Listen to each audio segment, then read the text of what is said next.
नमस्कार, आर्य न्यूज देख रहे हैं आप और मैं हूं आपके साथ जावेद अली। आज हम बात करेंगे किसानों को लेकर, क्योंकि जिस तरह से 2021 में किसानों का उग्र और आक्रोशित प्रदर्शन देखने को मिल रहा था, एक बार फिर से किसानों का अपनी मांगों को लेकर प्रदर्शन शुरू हो गया है। क्योंकि मंगलवार 13 फरवरी को देश भर के करीब 200 से अधिक किसान संगठनों ने दिल्ली कूच करने का ऐलान किया है।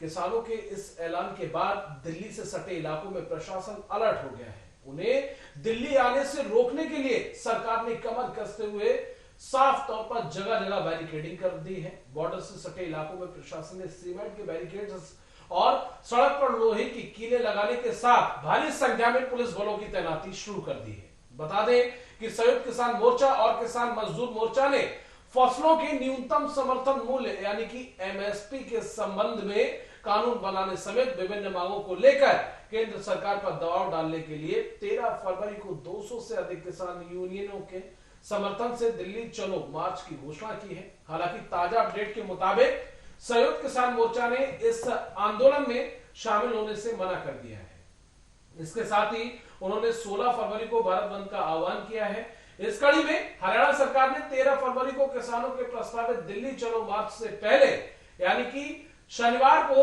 7 जिलों में बीते शनिवार को 7 जिलों में मोबाइल इंटरनेट सेवाएं और एक साथ कई एसएमएस संदेश भेजने पर रोक लगा दी है। हरियाणा सरकार ने जिन 7 जिलों में इंटरनेट बंद करने का ऐलान किया है वो जिले हैं अंबाला, कुरुक्षेत्र, कैथल, जींद, हिसार, फतेहाबाद और सिरसा। रिपोर्ट्स की माने तो इन इलाकों में 11 फरवरी को सुबह 6 बजे से 13 फरवरी को रात 11 बजे तक इंटरनेट सेवाएं पूरी तरह से बंद रहेंगी। इसके साथ ही संयुक्त किसान मोर्चा और किसान मजदूर मोर्चा ने फसलों के न्यूनतम समर्थन मूल्य यानी कि एमएसपी के संबंध में कानून बनाने समेत विभिन्न मांगों को लेकर केंद्र सरकार पर दबाव डालने के लिए 13 फरवरी को 200 से अधिक किसान यूनियनों के समर्थन से दिल्ली चलो मार्च की घोषणा की गई है। हालांकि लगातार जिस तरह से किसानों का प्रदर्शन देखने को मिल रहा है उसको लेकर कहीं ना कहीं पुलिस प्रशासन पूरी तरह से अलर्ट है और ऐसे में उन्होंने 16 फरवरी को जिस तरह से भारत बंद का आह्वान किया था वो भी, लेकिन 13 फरवरी को जिस तरह से किसानों ने जो मोर्चा खोला है उसको लेकर लगातार प्रशासन अलर्ट है। जिस तरह से हमने जिक्र किया, हरियाणा के 7 जिलों में इंटरनेट सेवाएं पूरी तरह से बंद है। एक साथ एसएमएस भेजने पर भी रोक लगा दी गई है और दिल्ली से सटे नोएडा बॉर्डर पर पूरी तरह से प्रशासन मुस्तैद नजर आ रहा है, क्योंकि जिस तरह से 2021 में लगातार किसानों के द्वारा भारी आक्रोश तो देखने को मिल ही रहा था, पुलिस के साथ कई तरह की झड़पें भी देखने को मिली, लगातार तस्वीरें निकलकर सामने आई। हालांकि उस समय किसानों की सहमति बनी, लेकिन एक बार फिर किसान कहीं ना कहीं आक्रोशित होते हुए नजर आ रहे हैं। मेहमान भी हमारे साथ इस चर्चा में जुड़ गए हैं, उनका रुख करेंगे, उसके बाद चर्चा में आगे बढ़ेंगे। अनिल गोयल हैं, बीजेपी नेता हैं, वो भी हमारे साथ जुड़ गए हैं और शैलेश गिरी जी हैं, किसान यूनियन के वो भी नेता हैं, हमारे साथ जुड़ गए हैं। दोनों मेहमानों का सबसे पहले स्वागत है आर्य न्यूज पर। धन्यवाद जावेद जी। सबसे पहले शैलेश गिरी जी का रुख करूंगा। शैलेश गिरी जी, जिस तरह से 2021 आप 2024 और एक बार फिर आप लोगों के द्वारा, आपके किसानों के द्वारा उग्र आक्रोश देखने को मिल रहा है, सबसे पहले क्या कुछ मांगे हैं, क्या कुछ सहमति है, क्या कुछ आप चाहते हैं, उसको लेकर आपसे जानना चाहूंगा। जी जावेद जी, भारत एक कृषि प्रधान देश है, बिल्कुल, जहां 70% आबादी किसानों की है, बिल्कुल, और कृषि प्रधान देश में हर तरह के आयोग बन चुके हैं जी। जहां 70% आबादी किसानों की है वहां सबसे बड़ी मांग हम लोग हमारे भारतीय हलधर किसान यूनियन का है जी, कि किसान आयोग का होना बहुत ही जरूरी है और जिसमें किसान नेता ही, किसान लोग ही उस आयोग और कमेटी के मेंबर और अध्यक्ष रहे जी। दूसरी बात कि स्वामीनाथन आयोग की सीटू फार्मूला जो है जी, वो बहुत दिन से लंबित है, जिसको लागू किया जाए जी। कांग्रेस के सरकार में भी ऐसी मांगे उठी थी, कांग्रेस सरकार ने इस मांगों की नहीं पूरा की, जिसकी गारंटी हमारे मोदी जी जो गारंटी कर रहे हैं जो दिए, तो किसान इनको लाने का काम किया जी। लेकिन फिर भी है ना, ये मांगे जस की तस वहीं पड़ी रह गई। पीएम मोदी के द्वारा, उसके बाद सरकार के द्वारा आप लोगों को आश्वासन दिया गया जी। आवाज आ रही है? हाँ, आवाज आ रही है, बिल्कुल। जिस तरह से मेरा सवाल है ठीक है, नहीं, पहले अपनी बात पूरी कीजिए। ठीक है, आप अपनी बात पूरी कीजिए। उसके बाद तीसरी मांगे जो है एमएसपी की, जो बहुचर्चित मांगे हैं सभी किसान यूनियन का है, तो ये मांग सबसे जरूरी है, क्योंकि एमएसपी जहां तक है तो हरियाणा और पंजाब मिलाकर 5% किसानों को मिलता है, 95% किसान इससे वंचित रह जाते हैं। ठीक है। और इन्हीं स्टेटों से पूरे किसान नहीं आते हैं, पूरा भारत नहीं आता है, निवास नहीं करता है जी। तो इन मांगों का हमारा भारतीय हलधर किसान यूनियन इसका समर्थन करता है। और एक बात जावेद जी मैं आपको बता दूं, अहम बात, कि 23 फरवरी 2024 को एटा जनपद में 1000 गाड़ियों के साथ भारतीय हलधर किसान यूनियन इन मांगों को लेकर एक रोड शो करने जा रहा है जी। और दूसरी बात कि हमारे भारतीय हलधर किसान यूनियन के राष्ट्रीय अध्यक्ष ठाकुर धीरेन्द्र सिंह सोलंकी जी के ऊपर महज 1 साल के अंदर 2 बार जानलेवा हमले किए गए। जो पहला हमला छतरपुर मध्य प्रदेश में 1 जनवरी सन 2023 को हुई और दूसरा हमला 2023 को 1 साल के अंदर फिरोजाबाद यूपी में हुई। तो भारत सरकार इस पर संज्ञान ले और प्रशासन को सतर्क करे और हमारे राष्ट्रीय अध्यक्ष ठाकुर धीरेन्द्र सिंह सोलंकी को सुरक्षा मुहैया कराया जाए। मतलब आप अभी तक पूरी तरह से सहमत नहीं है, जो आप और सरकार के बीच में सहमति बनी थी और सरकार ने जो वादे किए, क्या सरकार उन वादों पर खरी नहीं उतरी? क्या आपकी वो मांगे मानी नहीं गई? नहीं, बिल्कुल मानी नहीं गई। एमएसपी हम जो मिनिमम सपोर्ट प्राइस मांगे हैं जी, जो हमारी ज्वलंत समस्याएं थी, अभी तक उसको दी कहां गई? ठीक है, अनिल गोयल जी, जो सहमति किसमें बनी थी? जावेद जी बोलो। जी, जो सहमति बनी थी, एक बार फिर आप खुद देख रहे हैं बखूबी किसानों के बीच भारी आक्रोश देखने को मिल रहा है। कई सारी उनकी मांगे हैं, एमएसपी हो और भी बहुत सारी उनकी मांगे हैं, लेकिन कुल मिलाकर उनका ये कहना है कि जब तक हमारी ये मांगे पूरी नहीं होंगी तब तक अब हम चैन से नहीं बैठेंगे। जावेद जी, किसानों को अपनी बात रखने का अधिकार है, ठीक है, लेकिन लोकतांत्रिक तरीके से अपनी बात को रखनी चाहिए जी। एक बात। दूसरी बात, किसानों के लिए सरकार किसानों के लिए समर्पित है जी। किसानों के लिए जितना इस सरकार ने काम करा है, इससे पिछली सरकारों ने किसानों के लिए उतना काम करा होता तो आज ये स्थिति नहीं आती कि किसानों को सड़कों पर उतरना पड़ता जी। इसमें कई दो राय नहीं है कि किसान की आर्थिक स्थिति अच्छी होनी चाहिए और माननीय प्रधानमंत्री जी ने भी कहा था कि हमारे एजेंडे में है कि किसानों की आय को दुगना करना और किसानों को आय दुगना करने के लिए किसानों के समर्थन में जो भी चीजें लागू हो सकती थी, सरकार ने लगातार उसका प्रयास रहा और लगातार लागू करी हैं। आप एक बात भी मानेंगे कि मेरे भाई जो शैलेश जी गिरी हैं, ईमानदारी से अगर सोचेंगे तो ये सोचेंगे पहले के मुकाबले पर किसानों की इनकम में वृद्धि हुई है, चाहे वो एमएसपी के माध्यम से हुई है कि मतलब उनको अधिक से अधिक कीमत दिलाई जाए, कम से कम कीमत में उनको खाद उपलब्ध कराया जाए, कम से कम कीमत में उनको संसाधन उपलब्ध कराए जाए। जावेद जी हेलो, मैं थोड़ा यहाँ इंटरप्ट करना चाहूंगा, रोकूंगा। हेलो, सिंचाई एरिया, हेलो जावेद जी, आवाज आ रही है? जी आ रही है, आऊंगा शैलेश जी आपके पास। मैं गोयल साहब को यहाँ पर सिंचाई एरिया बढ़ाया जाए तो खेतों में पानी पहुंचाया जाए, सुविधाएं बढ़ाई जाए, सरकार पूरी तरीके से इस पर ध्यान है। जिस तरीके से पहले फसल खराब हो जाती थी तो मुआवजा मिलने में कठिनाई होती थी, अब जो है फसल खराब होकर अधिक से मुआवजा मिले, कम से कम फसल खराब होने पे भी ज्यादा से ज्यादा मुआवजा मिले, सरकार पूरी तरीके से कटिबद्ध है। लेकिन किसान भाइयों से मेरा हाथ जोड़कर निवेदन जरूर है कि इन सब परिस्थितियों में थोड़ा सा धैर्य रखने की आवश्यकता है। सरकार के ऊपर और भी बहुत मतलब परेशानियां होती हैं और भी बहुत काम होते हैं जो पूरे हिंदुस्तान के उनको देखने होते हैं। शैलेश गिरी जी कुछ कह रहे थे। जी शैलेश गिरी जी। जी गोयल साहब अभी बोल गए कि जहां तक फर्टिलाइजर की चर्चा इन्होंने किया जी, तो गोयल साहब ये जानकारी दुरुस्त कर लें कि फर्टिलाइजर के वजन 5 केजी कम कर दिए गए हैं और रेट को बढ़ा दिया गया है ना जी। ये एक बहुत बड़ी समस्या है।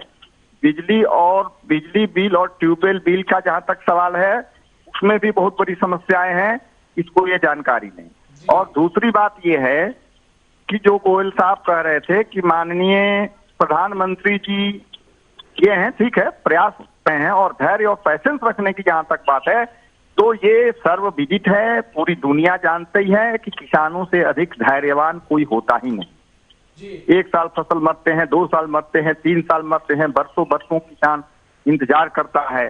संडे के दिनों में मेड़ पर लेट करके पानी को रोकने का काम करता है। तो किसान से अधिक कोई धैर्यवान नहीं हो सकता है।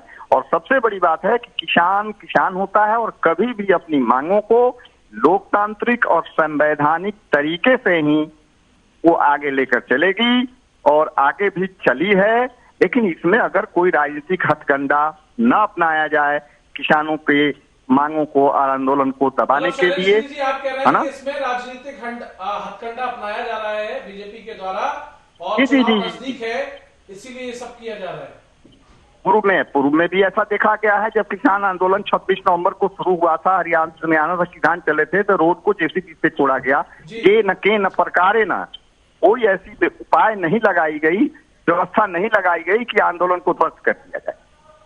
ठीक है, लेकिन किसान अपने धैर्य के जी। हाँ अनिल जी, राजनीतिक हथकंडा बताया जा रहा है इस चीज को लेकर। नहीं जावेद जी, शैलेश जी ने जो कहा है राजनीतिक हथकंडे का विषय है कि लोग इसका राजनीतिक उपयोग करना चाहते हैं और इसका राजनीतिक उपयोग नहीं होना चाहिए। उनका शैलेश जी का सीधा कहना ये है। मेरी जो बात समझ में आई है। दूसरा, शैलेश जी ने यूरिया के बारे में बताया, फर्टिलाइजर के बारे में बताया। तो निश्चित तौर पर यूरिया पर नीम कोटी का काम जो है वो हमारी सरकार ने कराया, जिससे कि यूरिया का दुरुपयोग ना हो सके, सिर्फ खेतों के अंदर ही काम आ सके। हम चीजों को आज उपलब्ध जो खाद है उपलब्धता प्रॉपर है। कभी पहले जमाने में या कांग्रेस के जमाने में खाद मिलने पर भी लाठीचार्ज होता था, लाइन लगती थी। आज उस स्थिति से ये काफी कुछ सुधार है। उस स्थिति के अंदर आप एक बात और देखेंगे कि इसमें दो राय नहीं है कि किसान बेचारा बहुत सहनशील है, बहुत समझदार है, इसके अंदर कहीं दो राय नहीं है। सभी किसान को अन्नदाता कहा गया है भगवान के रूप में और किसान की उपलब्धि को नकारा नहीं जा सकता। लेकिन परिस्थितियों के अनुसार जिस तरीके से हमारे प्रधानमंत्री जी का पूरा योगदान किसानों पर है, उन्होंने भी एक बात कही कि हम 4 जातियों को माना। उसने एक जाति किसान, एक जाति जवान, एक जाति महिला, जो उन्होंने बांधा, यानी किसान भी उनकी प्राथमिक एजेंडे में है। और किसान की जब दुगनी आय होनी चाहिए, ये भी हमारे माननीय प्रधानमंत्री जी का ही संकल्प है और उस पर वो पूरी तरीके से आगे चल रहे हैं। हाँ, पिछली बार सर जावेद जी, पिछली बार जो कानून को वापिस लेना पड़ा, हम किसानों को नहीं समझा पाएगी कि ये कानून किसानों के हित में है। शायद अगर वो लागू हो जाते तो हो सकता था कि हम आज किसानों की दुगनी तरफ बढ़ते होते। एमएसपी लागू करने के लिए भी सरकार को और भी कई दुविधाएं हैं। कांग्रेस भी एमएसपी लागू नहीं कर पाई, लेकिन फिर भी हमारी सरकार पूरी तरीके से किसानों की समस्याओं के समाधान के लिए, किसानों के हितों के लिए कटिबद्ध है और पूरी तरीके से प्रयास रहते हैं कि जिन रास्तों से भी किसानों का लाभ हो सकता है उन रास्तों से किसानों के लाभ के लिए हमारी सरकार पूरी तरीके से लगी हुई है। लेकिन किसान कहाँ सहमत है इस चीज को लेकर? अगर वो सहमत होते उन्हें लगने लगाए। शैलेश गिरी जी, जावेद जी, शैलेश गिरी जी, आपसे पूछना चाहता हूँ, क्या आप लोगों को ये लगने लगा है कि अब लोभ लुभावन में हम लोग नहीं आने वाले, जब तक हमें आश्वासन अब इस बार नहीं चलेगा, जब तक लिखित में नहीं मिलेगा या फिर पूरा पुख्ता आपको प्रूफ नहीं मिलेगा, तब तक आप लोग पीछे नहीं हटने वाले हैं? नहीं, देखिए, ये तो जो पूर्व में आंदोलन शुरू हुए थे, इन्हीं मुद्दों पर आश्वासन देकर के इसको स्थगित कराया गया। आंदोलन बंद नहीं की गई थी, इन मुद्दों पर आंदोलन को स्थगित की गई थी। सरकार ने आश्वासन दिया था कि आप लोगों की जो मांगे हैं एमएसपी की, उसको पूरा की जाएगी। हम लोग ये भी नहीं कहते हैं कि सरकार पूरी फसल को खरीद ले, लेकिन एमएसपी तो निर्धारित करे कि कहीं भी कोई व्यापारी या कोई भी लेता है तो हमारा मिनिमम सपोर्ट प्राइस पर ले। दूध बेचने वाला, चाय बेचने वाला, बिस्किट बेचने वाला, सबका एक एमआरपी होता है। हम तो एमएसपी मांग रहे हैं।